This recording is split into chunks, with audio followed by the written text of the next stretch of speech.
Bonjour, bonjour, bonsoir, bien-aimés. Que Dieu, dans son amour, bénisse tout un chacun. Nous rendons grâce à ces grands dieux, à ces puissants dieux, à ces merveilleux dieux qui nous donnent cette opportunité, bien-aimés, afin que nous puissions ensemble parler encore de sa part. Nous allons commencer par lui rendre grâce. Nous allons commencer par prier parce que, bien-aimés, c'est vrai que nous lui reconnaissons toutes les choses. C'est lui qui a nos vies entre ses mains. Les souffles de vie, la force nous vient de lui. Nous allons prier. Éternel Dieu notre roi, nous te disons merci. Merci Seigneur parce que tu as veillé sur nous depuis le matin jusqu'à 7 heures. Merci Seigneur parce que tu as veillé sur chaque membre de nos familles. Tu nous as gardés comme tu les as gardés. Tu as gardé Seigneur Dieu de gloire au Père très saint. Toutes ces personnes pour lesquelles nous avons prié, nous avons pensé à eux dans nos prières. Éternel Dieu de gloire, oui, tu nous as exaucés, tu les as bénis aussi. Tu les as gardés aussi, éternel. Nous voici dans ta présence. Nous venons nous recommander à toi. Tendre Père, nous reconnaissons nos faiblesses et nos manquements. Nous te prions, Seigneur, de nous pardonner. Pardonne nos fautes. Pardonne à chaque membre de nos familles. Que le sang qui a coulé à la croix de Golgotha lave l'esprit, l'âme et le corps de tout un chacun de nous, que le sang de Jésus coule abondamment là où se trouve chacun de nous, au nom de Jésus, afin que le sang de Jésus agisse, et que le sang de Jésus forme une muraille de feu, et que le sang de Jésus, Seigneur, empêche à toute flèche de l'ennemi de nous atteindre ou d'atteindre ou d'atteindre un seul membre de nos familles, au nom puissant de Jésus-Christ de Nazareth. Tu es notre libérateur, notre protecteur, celui qui nous garde, c'est toi Seigneur. Nous te prions de nous remplir de la plénitude du Saint-Esprit, l'esprit de vérité qui parle, l'esprit de vérité qui agit, l'esprit de vérité qui se révèle. Cher Saint-Esprit, glorifie Jésus-Christ pendant ces temps, alléluia, que tout soit pour la gloire du Père, alléluia, gloire et louange à toi Seigneur, que tout ce qui n'est pas de toi s'éloigne de nous au nom de Jésus. Jésus règne Seigneur car tu es Dieu, tu es merveilleux dans ton amour, à toi l'honneur, à toi la gloire, toi en qui il n'y a aucune ombre de variation, dans le nom puissant de Jésus-Christ notre Père, que nous t'avons ainsi prié. Amen. Amen, amen. Que Dieu bénisse tout un chacun dans son amour bien-aimé. Les thèmes, les secours qui ne manquent jamais dans la détresse. Les secours qui ne manquent jamais dans la détresse. Et c'est toi et moi, nous avons besoin du secours, nous en avons besoin. Et c'est toi et moi, nous pouvons nous retrouver dans la détresse. Oui, nous pouvons nous trouver dans la détresse. Quand on parle de la détresse, bien-aimé, c'est le sentiment d'abandon, c'est la situation d'impuissance que l'on éprouve dans une situation difficile. Nous sommes coincés, nous sommes dans une situation difficile. Nous n'arrivons même pas à relever la tête, nous n'arrivons même pas à lever notre bras ou notre main. Nous sommes coincés, nous avons besoin du secours. Nous voulons qu'il y ait quelqu'un qui vienne nous secourir. Bien-aimés, les hommes peuvent nous secourir. Ils peuvent venir, oui, ils peuvent nous aider. Mais le meilleur secours, c'est Jésus-Christ. C'est Jésus-Christ, c'est Jésus-Christ est seul.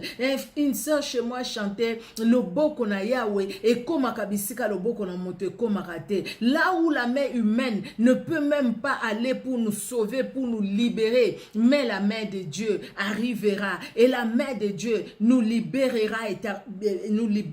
bien-aimés. Dans quelle situation pouvons-nous nous trouver? Dans quelle situation d'impuissance? Dans quelle situation, bien-aimés, difficiles dans nos vies, des situations qui sont dues peut-être aux situations que nous avons traversées ou aux problèmes que nous avons pour éviter la tautologie situation, aux problèmes que nous avons traversés depuis notre enfance, aux problèmes que nous traversons maintenant que ce soit sur le plan familial, sur le plan personnel, sur le plan de la santé, sur le plan du travail, sur tous les plans, nous sommes dans une situation et nous crions au Seigneur. Bien-aimés, quand nous crions au Seigneur, le Seigneur est capable de nous libérer. Nous allons lire les premiers passages.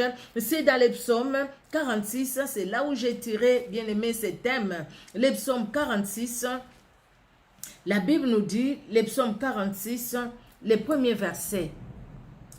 46, la Bible dit, au chef des chantres de fils de Corée, sur Alamote cantique. Dieu est pour nous un refuge et un appui, un secours qui ne manque jamais dans la détresse. Pouvons-nous le dire aussi, toi et moi, Dieu est pour moi un refuge. Dieu est pour moi un appui, un secours qui ne manque jamais dans la détresse. Un secours qui ne manque jamais quand j'ai le sentiment d'abandon, quand je trouve que tout le monde m'a délaissé, quand je trouve que tout le monde m'a tourné le dos, quand je trouve que même les personnes que j'ai aidées, ces personnes-là se moquent de moi, ces personnes-là me calomnient, quand je trouve que les gens disent des mensonges sur moi, quand je trouve que les gens se liguent, il y a des associations qui se forment contre moi pendant que je n'ai rien fait.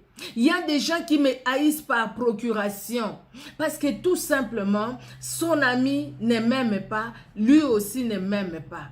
Il y a des gens qui me suivent plus tout simplement parce qu'on leur a dit ne suis plus. Parce que tout simplement, il y a quelqu'un qui veut te faire du mal. Il y a des gens qui cherchent à nous faire du mal pendant qu'on leur a fait aucun mal. Il y a des gens qui parlent du mal de nous pendant qu'on leur a fait aucun mal. Des gens qui parlent du mensonge. Peut-être qu'ils ont écouté du mensonge. Peut-être qu'ils ont fabriqué eux-mêmes. Et le secours nous viendra d'où? Je lève les yeux vers les montagnes. D'où me viendra le secours? Le secours me vient de l'Éternel, de celui qui a fait les cieux et la terre, de celui qui me connaît plus que moi-même, de celui qui m'a choisi quand j'étais une masse informe dans le ventre de ma mère, de celui qui a vu comment je grandissais, de celui qui m'a donné tout ce que j'ai, qui connaît le nombre de mes cheveux, celui qui connaît le nombre de mes cheveux, celui qui m'a formé, celui qui m'a donné ce que j'ai extérieurement, intérieurement, celui qui m'a tout donné. C'est lui qui m'a placé dans une famille où je suis né. C'est Dieu-là. C'est à lui que viendra le secours. Dans la situation difficile, David a su lever les yeux vers le ciel. Et il a dit d'où me viendra le secours. Quand les ennemis viennent derrière, quand devant moi il y a des montagnes, quand à gauche et à droite je n'ai pas où aller, mais je lève les yeux vers les montagnes. Je sais que vers les montagnes, le secours viendra. Je sais que quand je lève les yeux là-haut, le secours viendra. Parce que celui qui est assis au milieu de louanges de son peuple, celui qui est souverainement élevé, celui qui a créé les cieux et la terre, celui qui me connaît plus que moi-même, viendra à mon secours. La Bible le dit, qu'il est le secours qui ne manque jamais dans la détresse. Jamais dans la détresse, c'est-à-dire, quel que soit le niveau de la détresse, quelle que soit la hauteur de la détresse, quelle que soit la grandeur de la détresse, quelle que soit la profondeur de la détresse dans laquelle toi et moi nous pouvons nous trouver, il y a toujours un secours. Il y a toujours un vrai secours. Et le vrai secours, c'est celui qui voit tout. C'est celui qui coordonne tout. C'est celui qui peut arrêter tout. C'est celui qui arrête les vents. C'est celui qui arrête les tribulations, comment dire, c'est celui à qui obéissent même les vents, même la mer. C'est celui qui arrête les vagues. C'est celui-là à qui viendra notre secours, ou de qui viendra notre secours. Il est le secours qui ne manque jamais dans la détresse. Quand le psalmiste le dit, c'est parce qu'il a expérimenté. Il est passé par des temps difficiles. David est passé par des temps difficiles. Combattu même par son propre fils. Nous connaissons l'histoire d'Absalom. Et quand il va dire, l'Éternel, tu es mon appui. L'Éternel, tu es mon refuge. Et tu es le secours qui ne manque jamais dans la détresse. Parce qu'il a expérimenté que pendant qu'il était dans la détresse, pendant qu'il s'est caché même dans la caverne, pendant qu'il est devenu comme un fou parce qu'il avait peur des Philistins, pendant tous ces temps, pendant même qu'Absalom, son propre fils, les poursuivait, pendant que Saül cherchait à les tuer, mais il y avait quelqu'un qui les gardait. Et cette personne qui les gardait, ce n'était pas une autre personne que son créateur. C'est lui qui l'a gardé quand il était en train de paître les troupeaux de son père. quand l'ours et les lions sont venus attaquer les troupeaux de son père, c'est lui qui lui a donné la force de pouvoir récupérer la brebis de son père dans la gueule de lion ou de l'ours, ces animaux féroces, le même Dieu. C'est lui qui lui a donné la victoire devant Goliath, que tout le monde craignait, tout le monde avait peur. C'est le Seigneur. C'est pourquoi il est très important d'avoir une expérience personnelle avec le Seigneur. Vous savez, si on a une expérience personnelle avec le Seigneur, nous pouvons dire, comme les psalmistes, le Seigneur est mon refuge, le Seigneur est mon appui, il est le secours qui ne manque jamais dans la détresse. Parce qu'un jour, nous avons expérimenté, un jour, nous étions dans une situation difficile, un jour, nous étions peut-être dans le coma, un jour, nous étions peut-être haïs, un jour, nous étions peut-être dénigrés, un jour, nous étions peut-être, calomniés. Mais un jour, il s'est levé. Un jour, il s'est révélé. Un jour, nous étions peut-être très malades, près de la mort. Mais il est venu à notre secours. Ainsi, nous pouvons dire, il est mon appui, il est mon refuge, il est le secours qui ne manque jamais dans la détresse. Parce que nous l'avons expérimenté, bien-aimés. Vous savez, si David l'a dit parce qu'il l'a expérimenté.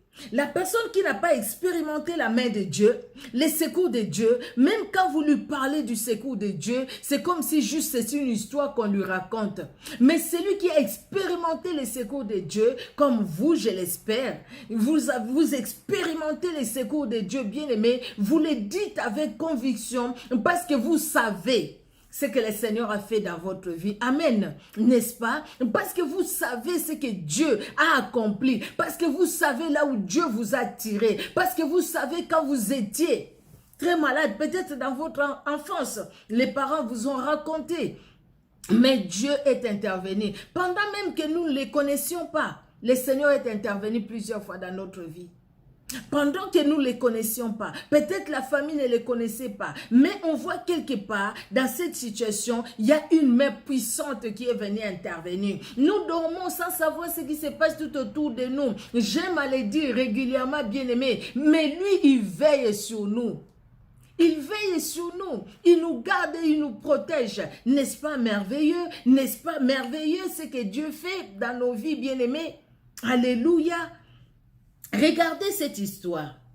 C'est l'histoire que nous connaissons de ces messieurs. Nous allons lire dans la Bible, dans Luc 10, qui se trouvaient dans une situation difficile, qui avaient besoin du secours. Mais les hommes sont passés. Les hommes qui pouvaient les faire sont passés. C'est vrai qu'on parle ici, Jésus-Christ voulait donner la leçon sur l'amour que nous devons avoir les uns pour les autres. Mais celui qui a le grand amour pour nous, c'est Jésus-Christ. Parce qu'il est amour. Il est amour avec un grand A. Et cet amour, il le met dans nos cœurs. Et cet amour, il a exprimé. Cet amour, il a donné. Cet amour, il nous l'a fait vivre et il nous l'a fait vivre encore aujourd'hui. Alléluia. Dans Luc 10, nous allons lire du 25e au 37e verset. Luc 10, 25 à 37. La Bible dit, un docteur de la loi s'éleva et dit à Jésus pour le prouver, « Maître, que dois-je faire pour hériter la vie éternelle ?» Jésus lui dit, qu'est-il écrit dans la loi? Qui lis-tu?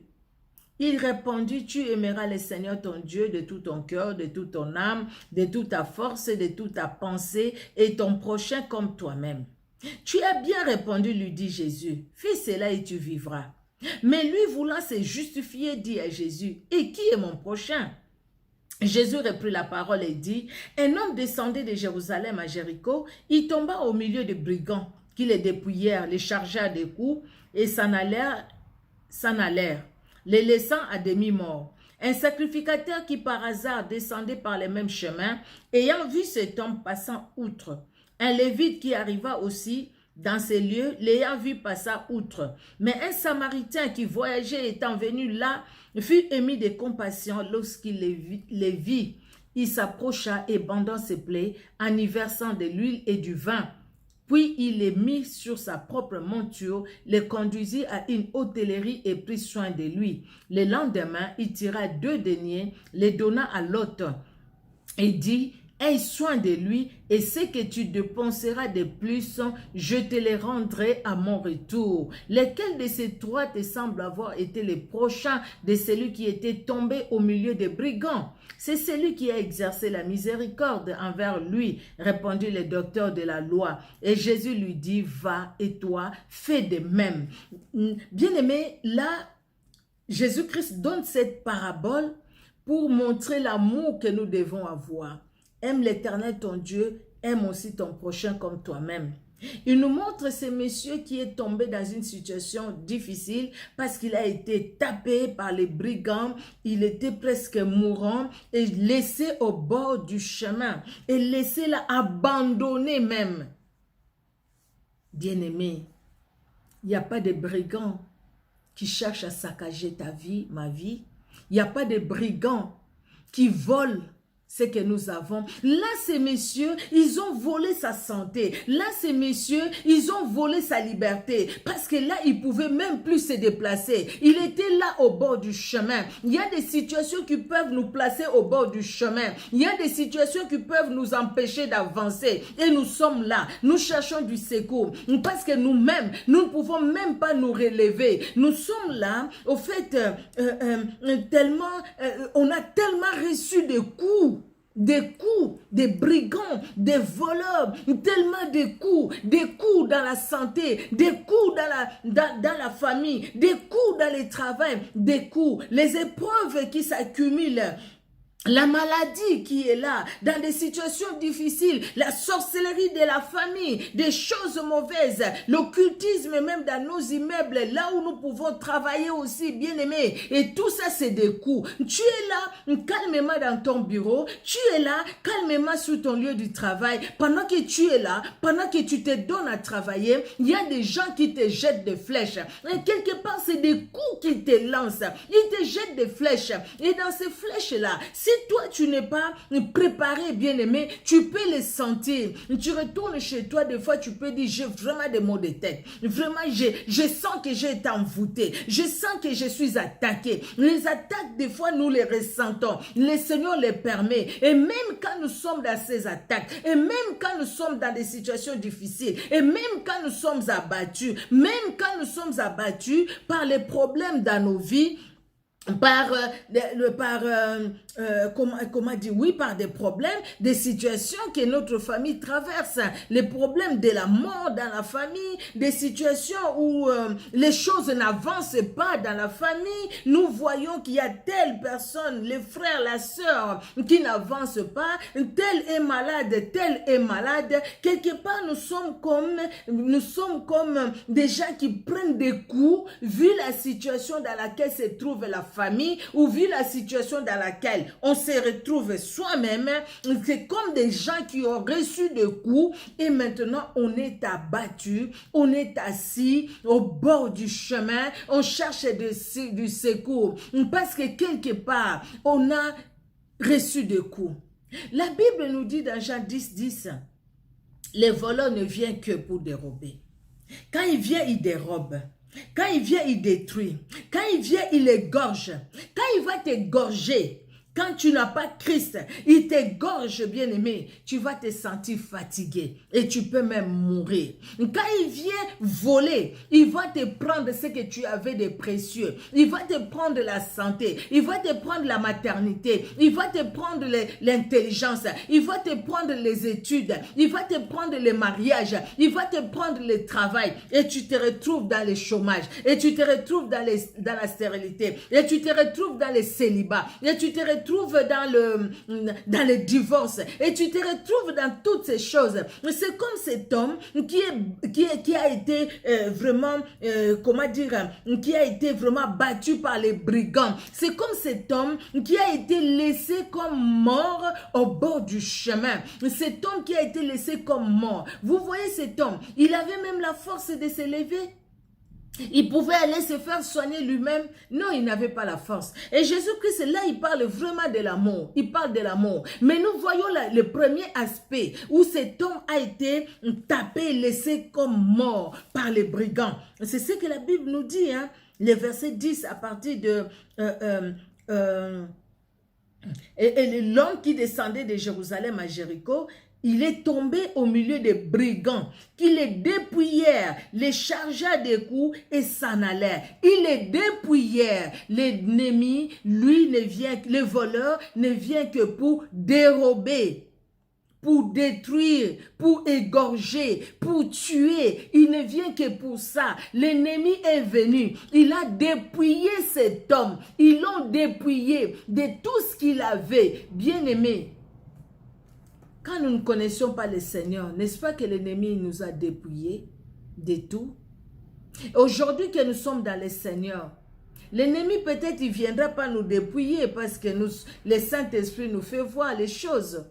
Mais nous pouvons être aussi dans la distraction et l'ennemi peut nous dépouiller. Et quand il nous dépouille, bien-aimé, il ne va pas nous laisser comme ça. Parce que lui, quand il vient, il détruit. Et quand il vient, il détruit, il dépouille, il vole. Et il détruit. Il a volé et il a détruit. Il a volé l'intelligence, il détruit. Pour que tu ne sois plus intelligent. Il a volé le mariage, il détruit. Pour que tu ne puisses pas te marier. Il a volé la maternité, il détruit. Pour que tu n'arrives pas à concevoir. Il a volé le mariage, il détruit. Pour que les hommes ne te voient pas. Ou quand ils te voient, qu'ils ne voient pas la beauté que Dieu t'a donnée. Il te voit avec un autre visage. Ou pour les hommes aussi. Que les femmes puissent te dédaigner. Puissent te dénigrer. Pour que les femmes trouvent que non, tu n'es rien. On a vu des situations comme ça. Ou quelqu'un, moi j'ai déjà parlé avec quelqu'un qui dit, lui, et pourtant il est beau les jeunes là. Mais il dit toujours qu'aucune femme ne l'aime. Aucune femme ne l'aime. Il ne sait pas pourquoi, mais aucune femme. Ceux qui sont après lui se sont mariés, mais lui, il est là parce qu'il ne trouve pas une femme qui peut l'aimer. Et pourtant, c'est quelqu'un qui est beau. Il ne manque pas la beauté. Dieu lui a créé avec sa beauté que Dieu lui a donnée. Mais quelque part, quand l'ennemi vient, il te dépouille de cette beauté-là et il détruit en plus ta vie pour que personne ne puisse te trouver ou t'accepter tel que Dieu veut que les gens t'acceptent. Et il te laisse au bord du chemin. Combien de personnes qui se trouvent encore au bord du chemin et qui sont là, qui s'apitoient sur leur situation, qui sont là, qui restent là sur leur situation. Il y a certaines choses, il y a des noms de fois que les parents ont donné aux enfants. Dans ma langue, par exemple, on donne à l'enfant Akufa Lobi. C'est-à-dire, il va mourir demain. Et cet enfant-là, il peut être au bord du chemin et s'apitoyer sur sa situation, subir cette situation et dire de toutes les façons, même s'il est malade aujourd'hui, après-demain, il va dire de toutes les façons, mon nom c'est Akufa Lobi, donc mon nom c'est celui qui va mourir demain. Ou un enfant qui on donne le nom de Mapasi. Mapasi, c'est-à-dire souffrance. Donc, c'est-à-dire, moi, mon nom, c'est la souffrance. Donc, je suis dans la souffrance. Et je reste dans la souffrance. Donc, c'est quelqu'un qui est assis au bord du chemin. Quelqu'un qui est là, qui s'apitoie sur sa situation. Vous savez, il y a des gens, peut-être vous en connaissez, moi, j'en connais. Quelqu'un qui avait son nom, on l'appelait, écoute, on l'appelait Micheline, je donne mon propre prénom, on l'appelait Micheline, mais cette personne traverse tellement de situations difficiles dans sa vie, elle change le nom de Micheline, elle se donne maintenant le nom de Job, mais un homme en fait, je parle d'un homme parce que c'est un cas réel. Il se donne le nom de Job, il enlève son nom de Michel, par exemple, je donne juste un exemple parce que moi c'est Micheline, c'est pourquoi j'ai dit Michel. Donc, il s'appelle Michel et parce qu'il a souffert tellement dans sa vie, il dit, bah, écoutez, à partir d'aujourd'hui, vous m'appelez Job. Et Job est resté son nom. Pourquoi ou son prénom? Pourquoi il s'est dit qu'il est Job? Parce qu'il voit la souffrance de Job. Est-ce que Job est dans sa souffrance? Il est resté dans cette souffrance-là ou Job, au contraire, la Bible nous dit qu'il n'a pas péché. Il a regardé la gloire de Dieu jusqu'à tel point, il sait que mon Rédempteur est vivant. Il est interviendra les derniers. Jusqu'à tel point, il va dire, mon oreille a entendu parler de toi, mais maintenant mon œil t'a vu. J'ai vu qui tu es. J'ai vu ce que tu es capable de faire et de réaliser dans un cœur, dans une vie. J'ai vu que tu es les seuls secours qui peuvent venir, les seuls secours qui nous libèrent, les seuls qui peuvent venir nous secourir, même quand nous sommes dans des situations difficiles, même quand l'ennemi a cherché à tout voler, tu es capable de restaurer, même quand l'ennemi a détruit, tu es capable de restaurer. Il a volé, tu restaures. Pardon. Il a détruit, tu restaures. Donc tu es capable. Seigneur, tu es capable. Nous pouvons peut-être voir le côté positif de cette situation. Job a souffert. Dieu, ce n'est pas pour rien, Dieu a permis que cette histoire soit dans la Bible. C'est pour que toi et moi, dans la souffrance la plus atroce, que nous puissions tourner nos regards vers les secours qui ne manquent jamais dans la détresse. Dire que c'est Dieu-là, il voit tout, il connaît tout. S'il permet cette situation, il est celui qui va intervenir aussi. Je sais que mon Rédempteur est vivant et il interviendra les derniers. Atelemaka moto asuka na nyonso. Akotaka likambu oya biso. Akotaka likambu na yo, lokola pe akotaka likambu na ngai. C'est lui qui vient et qui fait de nos défis ses défis. C'est lui qui vient intervenir en notre faveur. Le Rédempteur de notre vie. Il est vivant. Il est le secours qui ne manque jamais, jamais dans la détresse. Parce qu'il est là pour nous. Alléluia. Nous allons voir, toujours dans les psaumes, ce que le psalmiste nous dit encore. J'avais relevé dans les psaumes 118, le verset 5. Il dit... Du sein de la détresse, j'ai invoqué l'Éternel. L'Éternel m'a exaucé et m'a mis au large. L'Éternel est pour moi, je ne crains rien. Que peuvent me faire des hommes? L'Éternel est mon secours et je me réjouis à la vue de mes ennemis. Qu'ils viennent nombreux comme un fleuve, l'Esprit de l'Éternel les mettra en fuite. Quand ils viendront par un seul chemin, ils s'en retourneront par sept chemins différents. Les psalmistes l'a compris. Il dit, l'Éternel est mon secours. Je me réjouis à la vue de mes ennemis. Parce qu'ils viendront. Mais le psaume 23 nous dit, il est celui qui dresse une table devant moi, en face de mes ennemis. Et il oint d'huile ma tête et ma coupe déborde. Mes ennemis viennent. Ils viennent pour m'attaquer, mais lui me dit, reste calme, sois là. Pendant ce temps-là, parce que j'ai confiance à lui, il me remplit de son onction. Il me remplit de son onction et il me dit tout simplement, tu verras la rétribution des méchants. Tu verras ce que je vais faire. Restez en place. Comme il a dit aux enfants d'Israël avec Moïse quand ils sont sortis d'Égypte. Pourquoi c'est écrit, dit aux enfants d'Israël de marcher? Pourquoi c'est écrit, continuez la marche? Pourquoi c'est écrit, les Égyptiens que vous voyez aujourd'hui, demain vous ne les verrez pas? Restez en place, restez calme. Restez calme, ne sois pas dans les tourments. Tu es au bord du chemin. Oh, parce que tu as été dépouillé. Tu as été dépouillé de ta santé. Tu as été dépouillé dans ta vie. Tu as été dépouillé. Tu trouves que rien ne marche. Tu es dans la dépression. Tu trouves que rien ne marche. Les gens te haïssent sans cause. Les gens, quand ils te voient, les gens, je ne sais pas dans quelle situation tu es. Il y a des gens, des fois, qui ont une odeur là, tu ne peux même pas t'approcher d'eux. Mais c'est des gens qui se lavent bien. C'est une odeur, vraiment, parce que l'ennemi est venu pour détruire leur vie, pour les séparer des autres, pour qu'ils deviennent les sujets de railleries et de moqueries. Même dans ça, dis comme Job, je sais que mon Rédempteur est vivant et il interviendra les derniers. Mon Rédempteur interviendra parce qu'il est Dieu. Mon Rédempteur interviendra parce qu'il est Seigneur. Je sais qu'il est mon secours. Et nous allons dire comme le psalmiste, il est mon appui, il est mon refuge et le secours qui ne manque jamais dans la détresse. Quelle est la détresse de ta vie? Il y a un secours. Cet homme qui était dépouillé, qui était battu, abandonné par les brigands au bord du chemin, cet homme cherchait du secours aussi. Ceux qui sont passés, que ce soit les sacrificateurs, que ce soit les lévites, ils sont passés.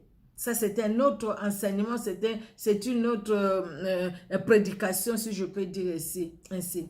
Ils sont passés. C'est des gens qui devraient les faire. C'est-à-dire, la religion ne sauve pas. La religion ne sauve pas. Bien-aimés, ce n'est pas nos responsables spirituels qui sont notre secours. Nos responsables spirituels sont là pour nous aider. Dieu les a placés devant nous pour, au travers d'eux, Dieu veut nous enseigner. Au travers d'eux, Dieu veut nous conduire. Au fait, ils sont bergers. Et Dieu nous met dans la bergerie, là où il les a placés comme bergers. Et nous sommes des brebis dans cette bergerie où Jésus-Christ lui-même est le maître. Et il les a placés là-bas afin qu'ils puissent nous conduire. Mais ne nous laissons pas, ne nous appuyons pas toujours, je parle même pas de toujours, que nos responsables, oui, nos responsables, nos bergers, nos bergères ne deviennent pas nos idoles. Ne deviennent pas nos idoles parce qu'ils n'ont pas les secours. Même si on les appelle, dès qu'on les appelle, ils répondent, ils prient pour nous. Mais ils n'ont pas la force de solutionner nos problèmes. Même s'ils peuvent nous donner de l'argent parce qu'on est dans un problème financier. Mais l'argent là, nous allons l'utiliser, il va finir. Mais la personne qui peut nous donner plus, qui peut nous donner ce qu'il nous faut, c'est Jésus-Christ et Jésus-Christ est seul. Les sacrificateurs est passé. Les Lévites est passé. Les Lévites, vous voyez, même les sacrificateurs, c'est les gens qui étaient dans les Sanhédrins, c'est les gens qui devraient s'arrêter. Mais y a-t-il pas de leçons là-bas? L'ami fidèle, c'est Jésus-Christ de Nazareth. Arrêtons de tomber dans le fanatisme. Aujourd'hui, il y a beaucoup plus du fanatisme plus du fanatisme dans nos églises. Nous sommes devenus fanatiques des hommes de Dieu, nous sommes devenus fanatiques des femmes de Dieu, nous sommes devenus des fanatiques. Au lieu de s'attacher à Jésus-Christ, de regarder à Jésus-Christ, parce que nos responsables font que nous puissions les regarder eux, au lieu de regarder au Maître, à Jésus-Christ. Oh, eux ne peuvent pas nous sauver, ne peuvent pas nous sauver. Il n'y a que Jésus-Christ qui peut nous sauver. Même si on les appelle à 1h du matin, à 2h, ils viennent chez nous prier pour nous. Mais celui qui va nous libérer, c'est Jésus-Christ, ce n'est pas eux. Nous pouvons être malades. Ils peuvent même nous amener à l'hôpital. Mais celui qui va intervenir pour donner la guérison, c'est Jésus-Christ. Nous pouvons être dans des problèmes dans nos familles. Peut-être des disputes, peut-être des choses de séparation et toutes ces choses-là. Les hommes de Dieu peuvent intervenir, c'est très bien, pour conseiller. Mais celui qui va donner la paix dans les cœurs, c'est Jésus-Christ de Nazareth. Il y a trop de fanatisme au milieu de nous et ça bloque aussi l'œuvre du Saint-Esprit. Le fanatisme, ça bloque l'œuvre du Saint-Esprit. Ce qui fait que dans nos fanatismes, nous sommes restés toujours au bord du chemin. Parce que toutes ces personnes-là, ils vont passer, ils vont nous regarder, mais ils ne feront rien pour nous. Ils peuvent nous donner de l'argent, mais ils ne peuvent pas nous sortir des situations spirituelles dans lesquelles nous sommes. Oui, ils vont nous aider par leur prière, mais l'intervention, c'est Jésus-Christ. Ils peuvent nous aider, bien-aimés. Dans la prière, les hommes de Dieu, c'est important, les femmes de Dieu qui sont là pour nous aider dans la prière, pour nous aider dans des conseils. Mais ne soyons pas fanatiques et ne tournons pas nos regards vers les hommes et les femmes de Dieu qui nous conduisent dans la prière. Ce sont des frères, des sœurs que Dieu a mis au devant de nous. Nous devons les respecter et nous devons nous tourner les regards vers Jésus-Christ. Même quand j'appelle l'homme de Dieu, j'appelle la femme de Dieu pour prier pour moi. Mais je sais que ce n'est pas lui qui va intervenir, c'est Jésus-Christ qui va intervenir. Donc, je n'ai pas appelé, pasteur, qu'est-ce que le Seigneur a dit? Et tout, qu'est-ce que le Seigneur a dit? Si le Seigneur lui dit quelque chose, il va m'appeler, il me le dira. Mais limitons ces choses-là. Regardons, tournons-nous plus vers Jésus. Jésus-Christ dit, cette parole, c'est vrai, je l'ai dit souvent. Quand le Fils de l'homme viendra, trouvera-t-il la foi sur la terre? Donc, c'est-à-dire, ces gens-là qui sont vraiment attachés à lui, il les trouvera ou pas? Les gens qui sont vraiment attachés à Jésus-Christ, Jésus-Christ les trouvera ou pas? Il va trouver des fanatiques des églises, des fanatiques des pasteurs et des hommes et des femmes de Dieu, où Jésus-Christ trouvera des convertis, des chrétiens et chrétiennes qu'il a rachetés et qui tournent leur regard vers lui, lui qui est le secours, qui ne manque jamais dans la détresse. Le Seigneur vous aime, le Seigneur nous aime, bien-aimés, et le Seigneur veut que nous puissions tourner nos regards vers lui. Amen, amen, amen. Dans le psaume 3, la Bible nous dit,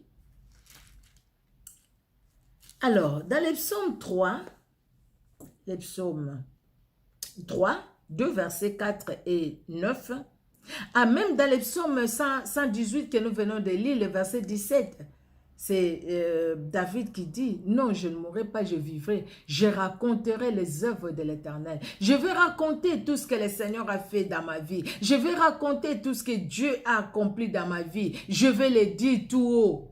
Et pour que je le dise tout haut, je dois croire en lui. Je dois croire qu'il est celui qui m'a libéré. Je dois croire qu'il est celui qui m'a sauvé. Je dois croire que sans lui, je ne peux rien faire. Sans lui, je suis rien. Je dois croire, bien-aimé. Si moi, je ne crois pas, comment est-ce que je verrai sa gloire s'accomplir dans ma vie? Comment je verrai sa gloire se réaliser dans ma vie? Sinon qu'en croyant et en lui faisant confiance. Même si je ne vois pas encore, mais je sais qu'il est vivant. Même si je ne vois pas encore, mais je sais qu'il va intervenir. C'est pourquoi le psalmiste va déclarer, il dit non, je ne mourrai pas, je vivrai. Et je raconterai les œuvres de l'Éternel. Je raconterai tout ce que le Seigneur a fait dans ma vie et tout ce que le Seigneur fera dans ma vie.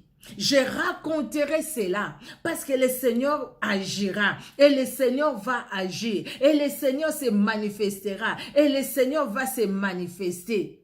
Je le crois parce que sa parole c'est la vérité. Je le crois. Alléluia. Alléluia. Voilà, bien-aimés. Le Seigneur veut vraiment que nous puissions lui faire confiance. Totalement confiance. David, c'était une personne de même nature que vous et moi. Mais il a su faire confiance à Dieu. Il a su compter sur le Seigneur, même dans la situation difficile. Vous voyez cette histoire, moi, ça m'interpelle beaucoup quand Shimei s'est moqué de David. Pour lui dire, regarde, tu vois maintenant, tout le mal que tu as fait à Saül, il s'est retombé sur toi. Hey, tu vois. Il y avait un de ces soldats qui a demandé, qui a dit, écoutez, ne laissez pas ces chiens-là continuer à t'injurier. Donc, juste l'ordre et puis on va finir avec lui. Joab, lui, il blaguait pas. Mais David va dire, non, laissez-les se moquer de moi. Mon propre fils l'a fait et lui, laissez-les se moquer de moi. Quel cœur! Quand Dieu a dit, j'ai trouvé David, fils d'Isaïe, l'homme selon mon cœur, qui va accomplir mes volontés. Dieu connaît toutes choses. Il connaît tout de nous, de toi et de moi. Il sait si nos cœurs sont à lui ou pas. Il sait quand nous allons à l'église, comment nous les cherchons. De tout notre cœur, ou nous les cherchons avec un cœur partagé. Parce que tout simplement, je sais qu'après le pasteur va prier pour moi. Aujourd'hui, nous aussi, serviteurs, servantes de Dieu, nous responsables. Je ne sais pas si je peux dire c'est un peu notre faute ou comment, je ne sais pas. Parce qu'il y a certaines personnes à l'église qui eux-mêmes n'ont même pas le temps de prier pour leur situation. Mais ils savent que non, je vais dire au pasteur, le pasteur va prier. Je vais dire au pasteur, le pasteur va prier. Je vais dire au pasteur, le pasteur va prier. Mais soyons nous-mêmes aussi, ayons cette intimité nous-mêmes avec le Seigneur. C'est très important. C'est très important, bien-aimé, parce que si on n'a pas ce temps-là, à passer avec le Seigneur, ça sera difficile pour nous de croître spirituellement. C'est bien d'être à l'église, hein, c'est très bien de servir Dieu. Il est faux, hein? Vraiment il est faux. Mais le temps que nous devons prendre nous-mêmes, c'est des temps très importants. Et ces temps-là que nous prenons avec le Seigneur, ça développe notre intimité avec Dieu à tel point que, devant une situation difficile, nous pouvons dire comme les psalmistes, l'Éternel est mon appui, l'Éternel est mon refuge, il est le secours qui ne manque jamais dans la détresse. C'est une parole puissante que nous pouvons même confesser devant les difficultés. C'est une parole puissante que nous pouvons même confesser devant les situations, toutes situations que nous pouvons traverser. Je sais que mon Rédempteur est vivant. Comme Job l'a dit, il interviendra le dernier. Vous croyez vraiment que je suis fini? Je ne suis pas fini. Même si j'étais au bord du chemin où les gens passaient, où les gens m'injuriaient, où les gens se moquaient de moi. Mais je sais une chose, que mon Rédempteur est vivant. Il interviendra le dernier. Il viendra à mon secours. Il va me secourir. Il ne va pas me laisser entre les mains des brigands et des voleurs. Il ne va pas me laisser au bout sur le bord du chemin. Parce que j'ai crié à lui. Ces jours-là, pour ces messieurs, il y a eu un Samaritain qui est passé, qui s'est occupé de lui. Mais ces jours-là, pour toi et moi, il n'y aura pas un Samaritain qui va passer, mais il y aura les bons bergers. Il y aura Jésus-Christ et il y a Jésus-Christ qui passe, qui me voit et qui te voit, qui voit que nous sommes au bord du chemin à cause de tout ce que nous avons traversé, à cause de ce que les hommes nous ont fait, à cause des échecs dans nos vies, à cause des situations que nous avons, de tout ce que nous avons traversé ou ce que nous sommes en train de vivre, des interrogations, des questions à nous. Nous n'avons pas de réponses, nous n'avons pas de solutions, des problèmes qui sont restés sans solution, des problèmes que nous n'arrivons même pas à résoudre jusqu'à aujourd'hui. C'est pourquoi aujourd'hui nous courons derrière les miracles. Nous courons, à force de courir derrière des miracles, nous tombons aussi dans les pièges de l'ennemi. Faisons attention. Le Seigneur nous aime, il est le secours qui ne manque jamais dans la détresse. Le psaume 3 nous dit 3. Les versets 4 et le verset 9, nous allons lire.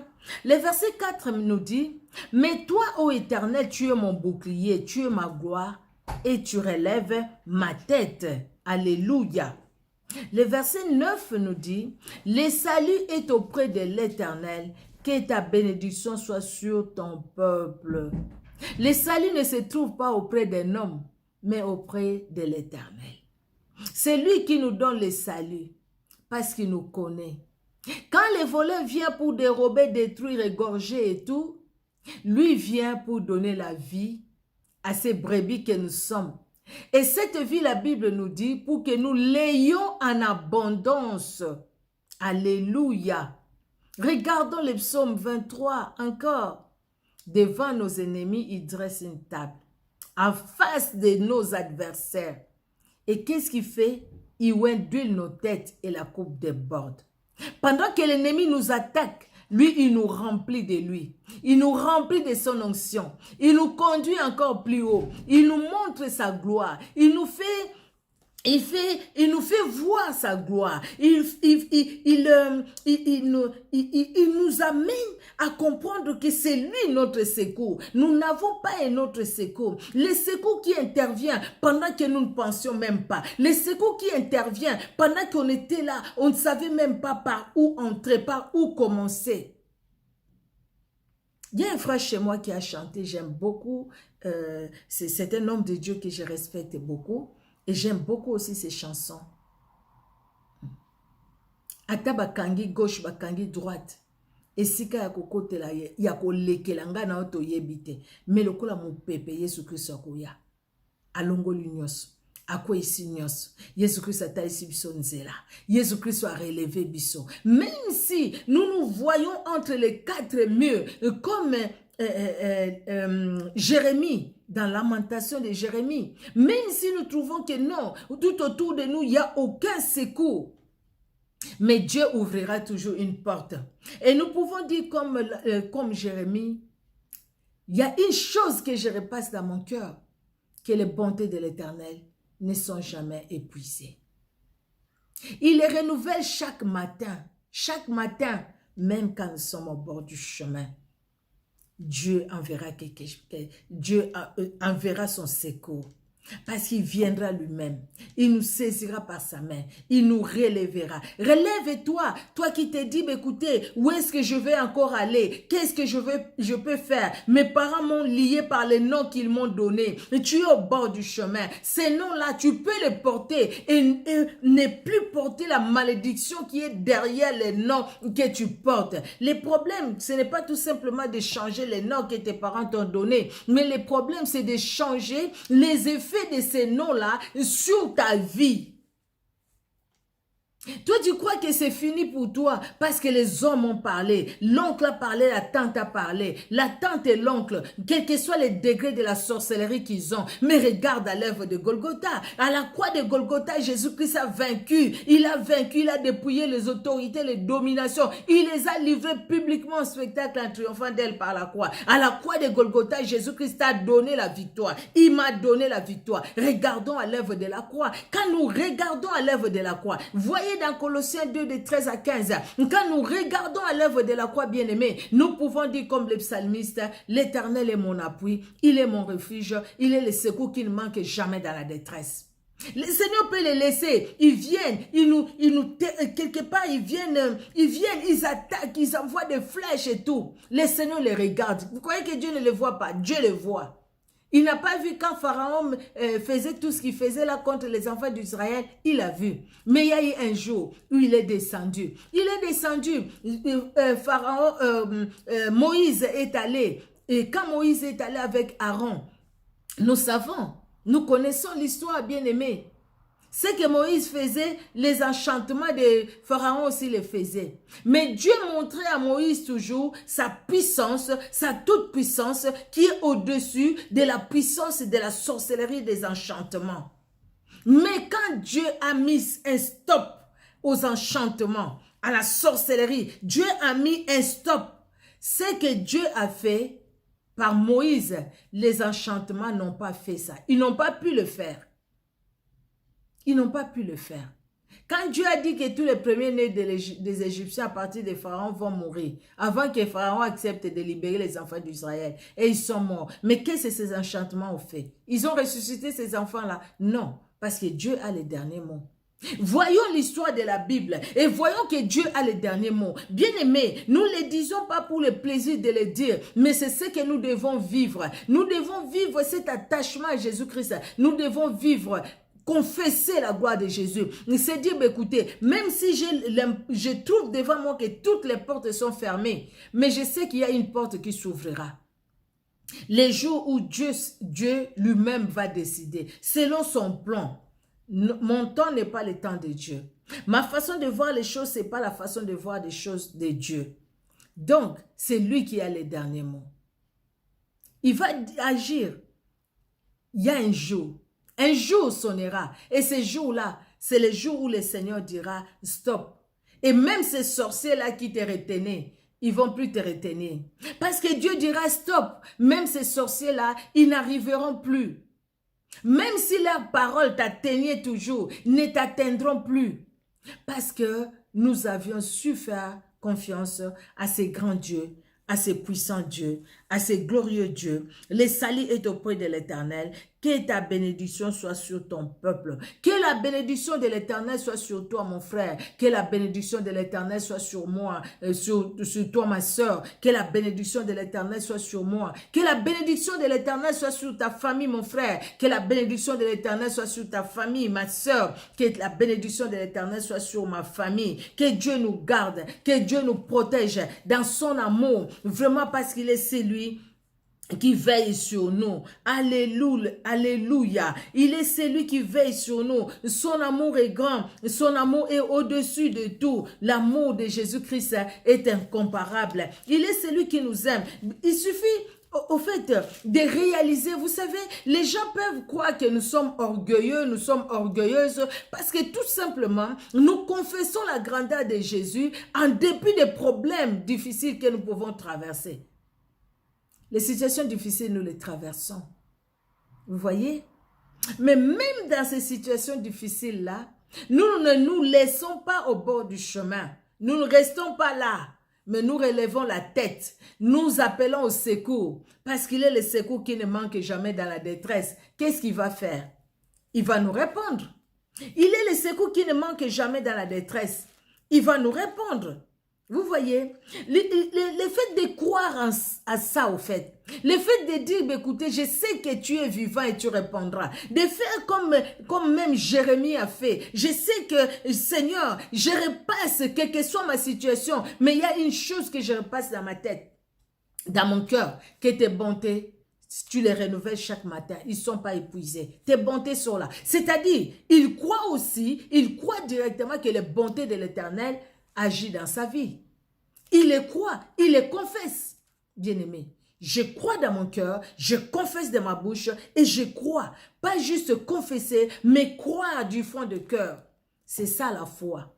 Même la petite foi là, bien-aimé, Dieu est capable de renverser des situations. Il est capable de changer la situation. Il est capable, bien aimé. Là où les gens disent, eh écoutez, il y a un point, il transforme ces points-là en virgule parce qu'il est le secours qui ne manque jamais dans la détresse.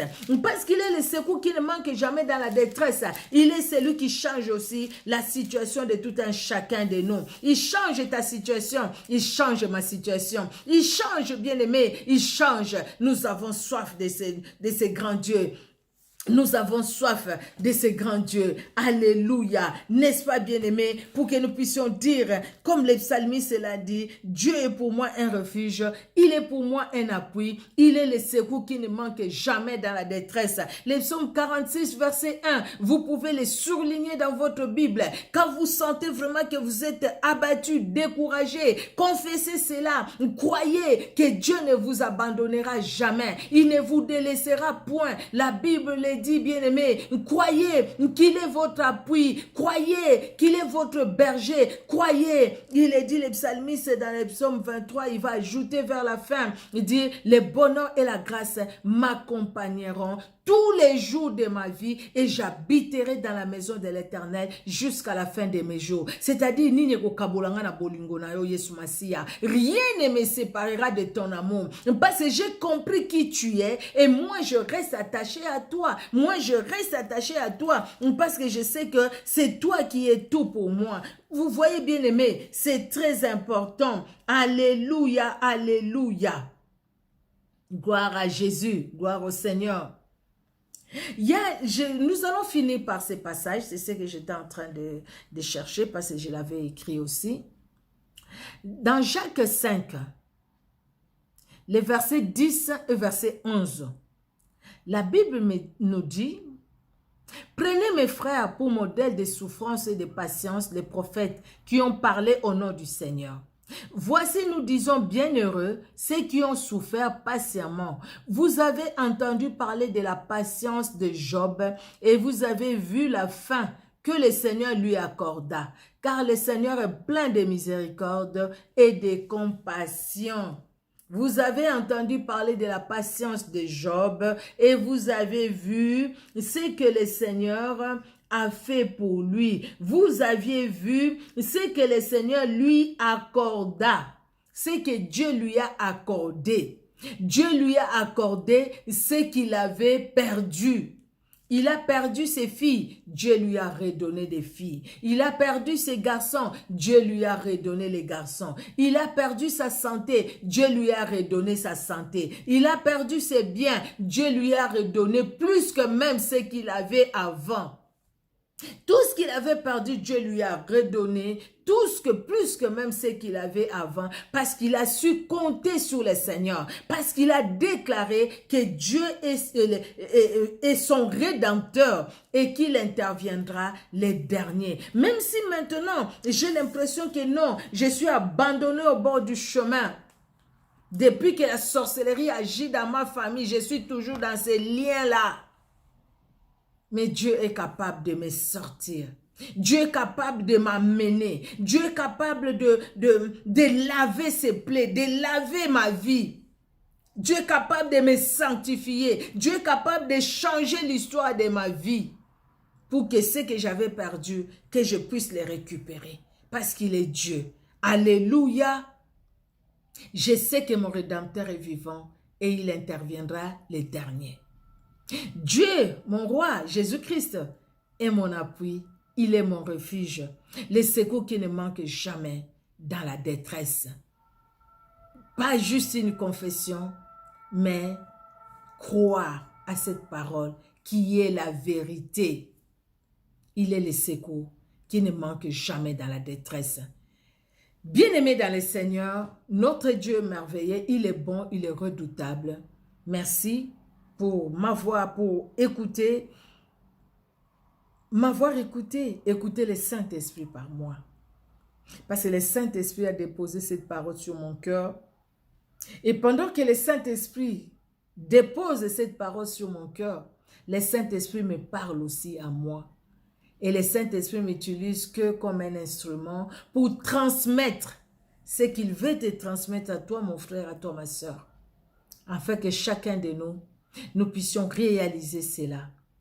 Que Jésus-Christ est le secours qui ne manque jamais dans la détresse. La détresse, je l'ai dit, c'est quand on a les sentiments d'abandon, de solitude, d'impuissance que l'on trouve dans une situation difficile, dans un besoin qu'on a, nous sommes dans un danger, dans une souffrance, la détresse. Jésus-Christ est là pour toi, pour moi. Jésus-Christ est là pour ta famille, pour ma famille. Jésus-Christ est là pour ton problème du travail, pour moi. Jésus-Christ est là pour ta santé, pour ma santé. Jésus-Christ est là pour tous les détails de ta vie et de ma vie. Que Dieu vous bénisse, bien-aimés. Que Dieu vous bénisse. Nous allons prier. Merci Seigneur Jésus-Christ, parce que tu es là. Dans la détresse, oh mon Dieu, nous ne sommes pas seuls. Parce que tu l'as dit que jamais tu nous abandonneras, jamais tu nous délaisseras. Ô éternel Dieu puissant, merci.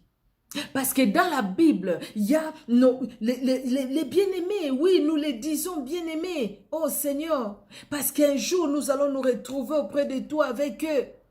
Ils avaient compris à leur époque que tu étais le seul capable de libérer. Tu étais le seul capable de renverser les situations. Tu étais le seul capable de donner les souris là où il y avait des pleurs. Tu étais le seul capable, Seigneur, de relever. Oh Dieu de gloire. Tu es Dieu, Seigneur. Même dans la prison, tu fais sortir Paul et Pierre et Silas. Même, Seigneur Dieu de gloire, oh mon Dieu, dans les complots des hommes éternels, tu sauves ton peuple. Tu es Dieu. Jérémie a dit que tes bontés, tu les renouvelles chaque matin. Elles ne sont pas épuisées. Gloire à toi. Gloire à toi, Seigneur. Le psalmiste l'a dit. Gloire à toi, Éternel. Nous croyons, Père très saint. Gloire à toi, mon Dieu. Parce que tu l'as déclaré, que vos cœurs ne se troublent point.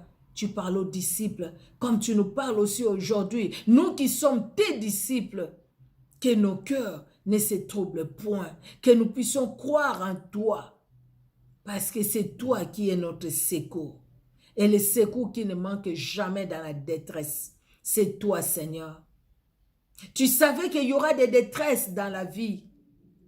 C'est pourquoi, Seigneur Dieu de gloire, tu as permis que cette parole soit écrite, Seigneur Dieu de gloire, dans la Bible. Que toi, tu es le secours qui ne manque jamais dans la détresse.